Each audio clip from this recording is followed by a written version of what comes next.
அஸ்ஸலாமு அலைக்கும் வரஹ்மத்துல்லாஹி வபரகாத்துஹு. தினமும் ஒரு ஹதீஸ்.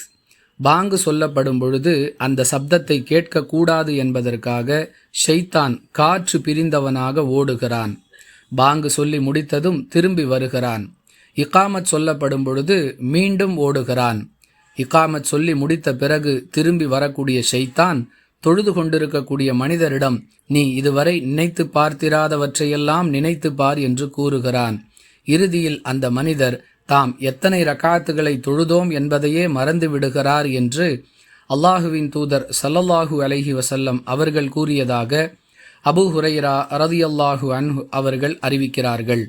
நூல் புகாரி, ஹதீஸ் எண் 1222. அன்பிற்குரிய அல்லாஹுவின் நல்லடியார்களே, ஷைத்தான் தம்மால் முடிந்த அளவிற்கு மனிதர்களை வழிகெடுக்கக்கூடிய முயற்சியில் ஈடுபடுகிறான். அவனுடைய முயற்சிக்கு இடம் கொடுக்காமல் முடிந்தவரை நம்மை நாம் கட்டுப்படுத்தி கொள்வதே நமக்கு மார்க்கத்தில் கட்டளையிடப்பட்டிருக்கிறது.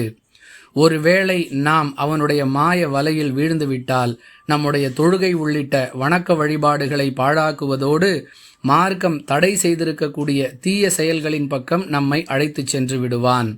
அவனுடைய தொல்லையின் காரணமாக ஒருவர் தொழுகையில் ஏதாவது தவறு செய்துவிட்டால் குறிப்பிட்ட சில தவறுகளுக்கு பரிகாரமாக சஜிதா சஹு என்ற ஒரு ஏற்பாட்டை அல்லாஹ் தன்னுடைய தூதர் ரசூலுல்லாஹி ஸல்லல்லாஹு அலைஹி வஸல்லம் அவர்கள் மூலமாக நமக்கு வழங்கியிருக்கிறான். முடிந்தவரை நாம் ஷைத்தானுடைய வலையில் சிக்கிக்கொள்ளாமல் இருப்பதற்கு முயற்சிப்போம்.